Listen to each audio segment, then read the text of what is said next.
Hola a todos, vamos a revisar este libro que posiblemente esté en la biblioteca de la mayoría de los colegios en Chile y que me resulta muy interesante porque es un libro que en primer lugar está hecho por la Academia Chilena de la Lengua y se titula Lo pienso bien y lo digo mal.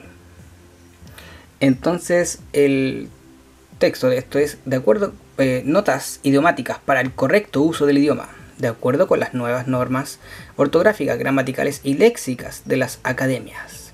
Esto está escrito por, está publicado por Catalonia. Bueno, ¿de qué año estamos hablando? Estamos hablando del año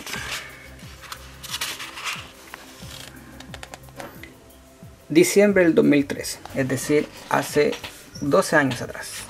Por lo tanto, vamos a tratar de tomar esto en contexto de hace 12 años atrás. Acá nos hace una pequeña breve introducción de lo que es la Academia de la Lengua. Y en ese entonces, hace 12 años atrás, la mesa directiva estaba conformada por el doctor Alfredo Matus Olivier como director, doctora Adriana Valdés Bulge, José Luis Samaniego y además Juan Antonio Mazzone del Campo y Maximino Fernández Fraile. ¿Bien? De Maximino Fernández ya tenemos una obra, creo, vista acá, que es la historia de la literatura chilena. Entonces, bueno, tenemos esta obra. Y en esto, este va a ser un video breve porque voy a esperar que pase el avión. Este va a ser un video breve porque la cantidad de información que tiene es enorme por el hecho de que nos va explicando cuáles son las características principales de nuestro idioma y luego nos va indicando cuáles son los principales fenómenos que ocurren cuando ocupamos nuestro lenguaje y los problemas que tenemos generalmente con palabras que están mal dichas o mal escritas o que generan confusión. Entonces aquí, antes de que pasemos al índice, vemos que quienes se encargaron, nuevamente estamos aquí hablando de Catalonia, así que como dirección editorial tenemos a Arturo Infante Reñasco, tenemos impresión, creo que está en blanco ahí, composición Mario Mora y diseño de portada Guarullo y Alonso. ¿Bien? Entonces acá yo les voy a mostrar el índice para que puedan más o menos tener una idea de lo que se entrega en este libro. Bien, es muy interesante este libro, me divertí bastante leyéndolo porque habían cosas que hay errores que también cometo, entonces era muy interesante para mí ver cuáles eran las correcciones de estos errores y eso fue lo que destaqué principalmente en el libro para mostrarles. Por ello no es un video grande porque esto es más un libro regulatorio que nos pretende ayudar a regular. No es un libro que entregue un contenido o que aborde algún tema como los libros que generalmente estamos viendo en este canal, sino que es regulatorio, es decir, es un libro de consulta, es un libro que nosotros tenemos una duda y que cuando tenemos esa duda nos acercamos a este libro para reparar esa duda que tenemos. El objetivo entonces de este libro no es entregar un contenido en sí, sino ser una referencia, una ayuda. Por ello, luego del prólogo, y qué bonita la tipografía acá arribita, una tipografía muy romana. Entonces nos pasaríamos después a una explicación de cómo es la dinámica en la que se ponen los elementos, se disponen las explicaciones para darnos a nosotros la idea clara de lo que significa y cada apunte, cada comentario. Ahora es bien importante porque aquí los símbolos nos entregan una información. Por ejemplo, acá en los símbolos y en las siglas nos da a entender de que hay varias fuentes y estas fuentes en ocasiones suelen ser simultáneas, es decir que un uso de una palabra puede variar según la fuente. El diccionario de la lengua española puede tener un uso de una palabra que quizás el diccionario panhispánico de dudas le tenga asignado otro uso u otra forma de escribirse.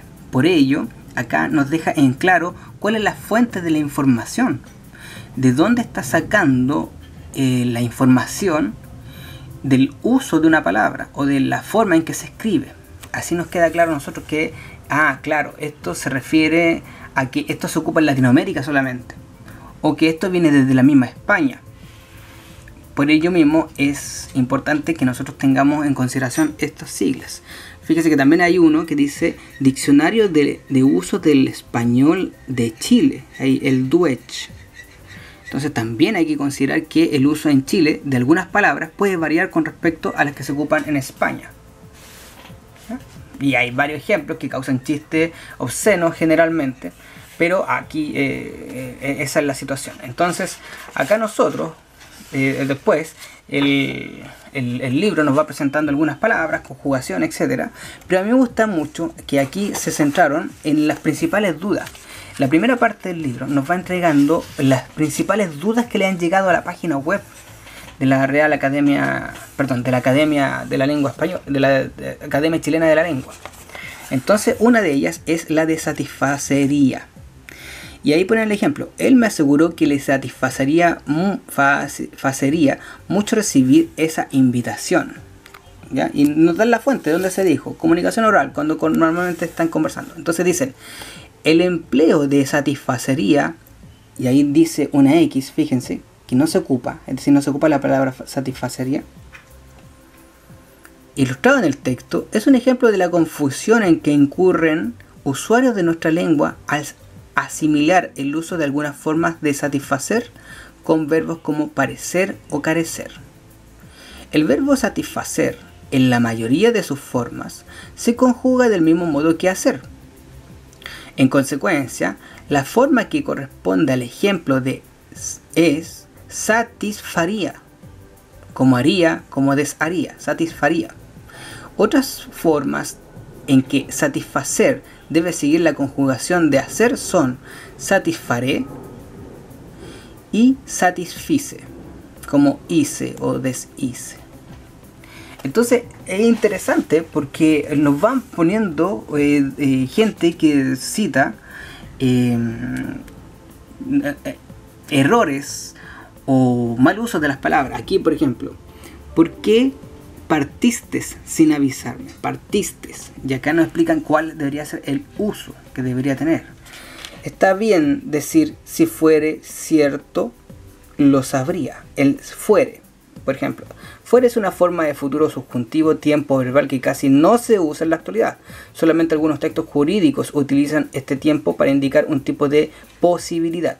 En los demás casos, este futuro ha sido reemplazado por el pretérito imperfecto del subjuntivo en cualquiera de sus dos formas, ra, se. En consecuencia, debió haberse dicho si fuera cierto, lo sabría. Ya no se ocupa el si fuere. ¿Bien? Y eso es interesantísimo. También acá nos van a dar una idea de cómo se conjugan verbos. Y eso es la principal parte, porque está lleno de tablas de cómo se ocupan verbos y cómo se conjugan verbos. Entonces, bueno, aquí nos da un ejemplo de cómo no se hace y de cómo sí se hace. Cómo no se hace. Entonces, ¿cuál es ese ejemplo aquí? El uso de los diptongos. Por ejemplo, amueblo no es amoblo, no es de goyo, no es de nosto, es de nuesto. Entonces, no es de goyo, por ejemplo, es de güello. Bien, acá está el uso y acá está el cómo se normalmente de forma errónea se dice en el mundo habitual. Entonces, la palabra es yo pueblo un lugar. No se dice en pueblo, no pueblo un lugar. Yo sueldo una cañería, no soldo una cañería. Eso es genial. Bien. Bien. Yo desmiembro, no desmembro. Yo aprieto, no aprieto. Luego de eso se pasa con varias formas, varios números, etc. Y una de las que me interesó bastante es el típico y polémico uso de la palabra presidente. Entonces nos vamos acá. Dice acá, género. María Isabel es arquitecto y académica del departamento. eso lo saca el compositor lo saca desde un periódico. Entonces dice: en este caso debió decirse María Isabel es arquitecta y académica. Los nombres de cargos y actividades que terminan en o en e cuando son ejercidos por un hombre terminan en a cuando los ejerce una mujer. Si a veces se siente extraña esa terminación en a, es solamente por falta de costumbre. Es correcto, en consecuencia, hablar cuando corresponda de la abogada, la magistrada, la ministra, la diputada, la carabinera, la decana, la ingeniera, la arquitecta, la intendenta, la jefa, la presidenta, etc. No obstante, en el uso mayoritario chileno está asentada la expresión la estudiante, con género común. En cuanto a médico, aunque DPD, ¿qué será el DPD? Bueno, el DPD, como vimos en las siglas iniciales, es el diccionario panegírico, ¿cómo era? El diccionario DPD, diccionario panhispánico de dudas. ¿Bien? En el diccionario panhispánico de dudas recomienda seguir este mismo patrón: el médico, la médica. El uso mayoritario en Chile emplea la forma masculina para referirse a mujeres. Ella es médico. Esta opción se ve reforzada por el hecho de que la forma más frecuente para referirse a esta profesión es doctor, la cual sí admite un femenino regular: el doctor, la doctora. Entonces lo que nos recomiendan es ocupar la palabra presidenta, que para algunos es un verbo, porque es el ente que preside, presidente, es el ente presidente que está presidiendo, el cantante, no la cantanta.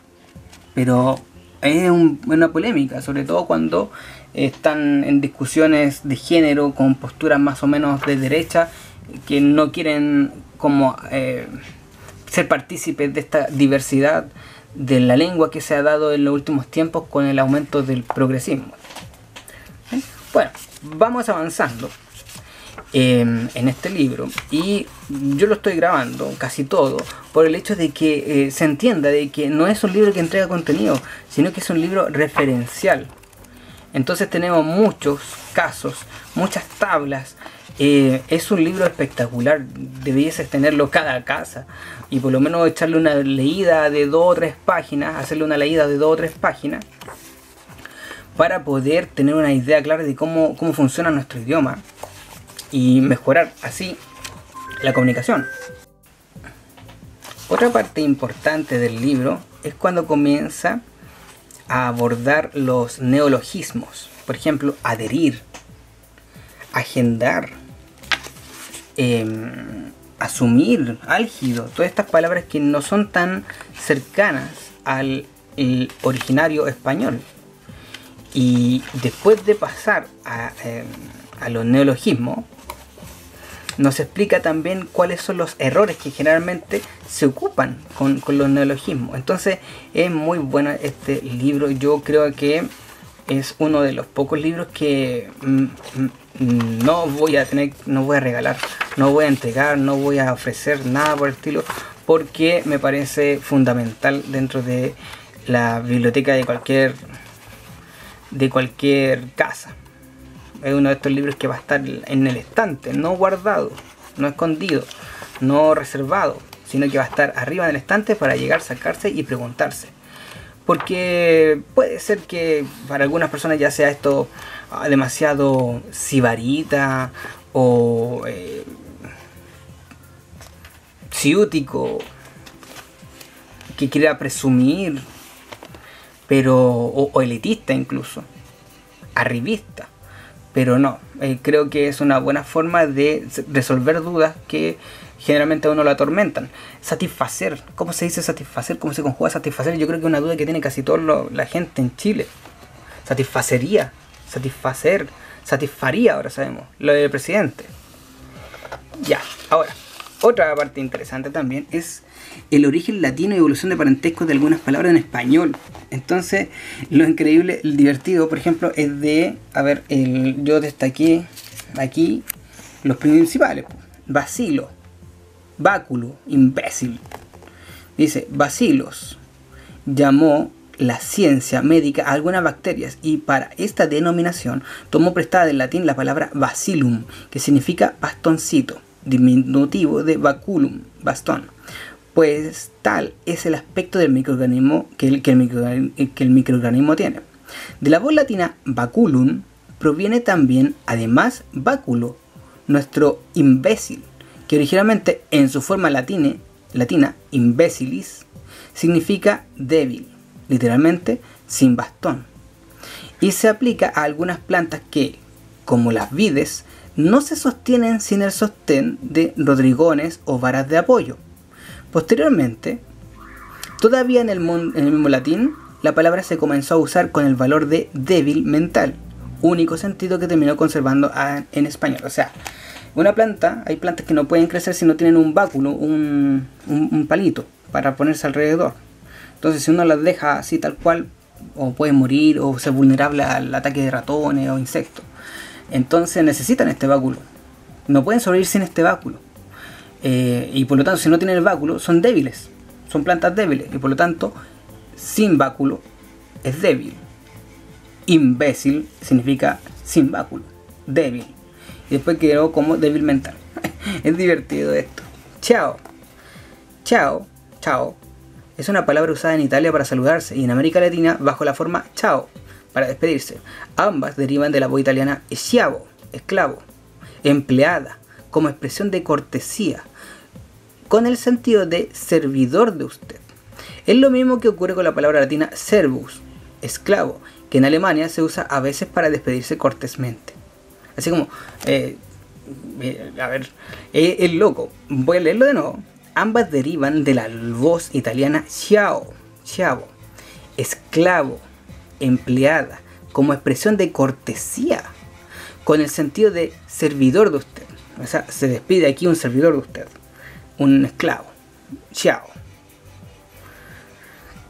Es lo mismo que ocurre con la palabra latina servus, esclavo, que en Alemania se usa a veces para despedirse cortésmente, porque hay una forma de despedirse cortésmente que quizá aquí en el mundo habitual de la clase media de Maipú no se ocupa, pero aquí su servidor, le agradece su servidor José Hernández, por ejemplo. Ese servidor es Chiavo, en italiano, Chiavo. Entonces aquí Chiavo José Hernández. Eso. Bueno, ya que están ocupando una sierra justo al lado de mi ventana, voy a dejar esto acá porque no hay mucho más que ver en este libro, ya que lo interesante aquí son la referencia que ocupa este libro. Por ejemplo, hay una sección que nos habla sobre el elemento árabe y nos habla de las palabras que se originan del árabe: aceite, aceituna, azelga, albahaca, albahaca, albaricoque, ¿ven? Flora y fauna, los términos militares, adalid, alcaide, alcázar, alférez, rehén. Entonces, eso nos entrega este maravilloso libro. También nos entrega del mapuche y nos da algunas explicaciones sobre el idioma mapuche y cómo se utiliza alguna de las palabras. Bien. Bueno, eso quería comentarles con respecto a este libro hermoso que se llama Lo pienso bien y lo digo mal. Ahora, recordemos, esto está publicado en el año 2012, 2013, creo, 2011, no me acuerdo muy bien, pero está publicado en ese año, por lo tanto los usos que se entregan son de esa época. Puede que haya variado incluso el uso de algunas palabras. La misma Academia Chilena de la Lengua ya ha hecho algunos cambios que no están presentes en este libro. Por eso siempre es importante ir informándose sobre lo que va sucediendo con respecto a nuestra lengua, sobre las tildes que ya se dejaron de ocupar en algunos monosílabos, las tildes que antes se ocupaban en las mayúsculas, en los titulares de mayúscula, y que ahora no se volvieron obligatorios. El uso del solo, el tilde en solo, antes se ocupaba el solo, la palabra solo se tildaba para ciertas ocasiones, pero ya no se tilda, para ciertas situaciones y ya no se tilda. Entonces es importante ir viendo los cambios que hay en nuestra lengua. Eso es principalmente este video. Espero que se encuentren muy bien. Adiós.